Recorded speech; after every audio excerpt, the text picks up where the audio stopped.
Alright guys, good day. May ano pala ako guys, may share ako sa inyo. Di ba kadalasan sinasabi natin na yung pera ang bumabago sa tao. Pero not knowing na yung realidad, hindi naman talaga pera ang bumabago sa tao. Ano yung bumabago sa tao? Palagay ko sitwasyon.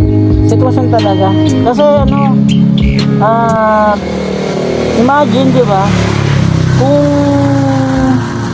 Kung walang mga taong nakakaranas ng mga masasalimuot na sitwasyon, mga di magagandang sitwasyon, yung mga pangit na experience, di ba natin may mga taong magbabago papunta sa pagiging masama, di ba? Wala naman, di ba? Kaya hindi naman pwede natin sabihin na pera yung nagpapabago sa tao. Kasi yung pera, bagay lang yan. Ginagamit lang natin pambili, ginagamit natin pampautang. Pampautang yan. So yun, hindi mo naman pwede sabihin na tao yung nagpapabago sa tao. Sitwasyon yan. Kasi wala naman tao na choice maging masama eh.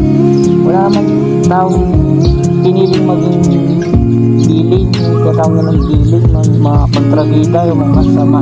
Kasi lahat yan, kahit yung mga dealing na yung mga masamang yan, may mga na-experience din sila sa buhay nila na nagtulak sa kanila bilang maging masama. Kaya ayun, sa mga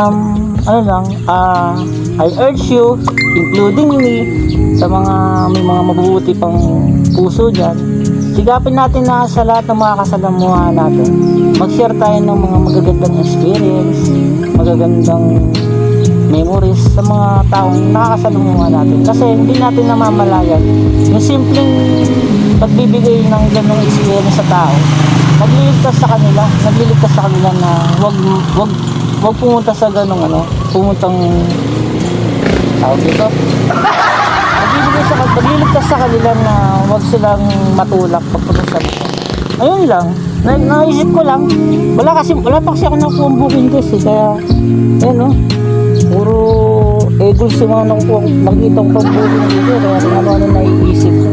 Yun lang, share ko lang, sana maging way din yan para mapalaganap yung kabutihan sa mundo, di ba? Kasi yung gulo-gulo ng mundo ngayon, di ba? Nasa krisis tayo ng sobrang taas ng gasolina, sumusunod yung mga bilhin, di ba? Panay din yung mga road rage, yan, kagaya sa amin sa mga rider, nakakamba rin kami kasi parang pinaka-target kami ng mga hold-upper, aagaw ng motor, di ba? Napapanood yun naman, di ba? Kalwat kanan yung mga napapabalitang mga rider, di ba? Na nasasaksak, nababarel, maagawa lang ng motor, ma-hold up lang. Ba't kaya dumadato sa ganong punto, no? Wala lang, na-share ko lang. Kaya sana, maging rin nyo, share ko lang yan. So sana yun, naging pampag-good vibe sa araw ng bawat isa sa ngayon. So yun guys, yun lang. Diapre Dalacruz Vlogs pala. Hindi ko masabi signing off eh.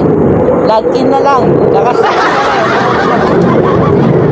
9:15. Ayun. Babae pala tayo kay Lalo mo. Nag-aabang pala ako ng booking. So yun guys, maraming salamat. Keep safe. Peace out.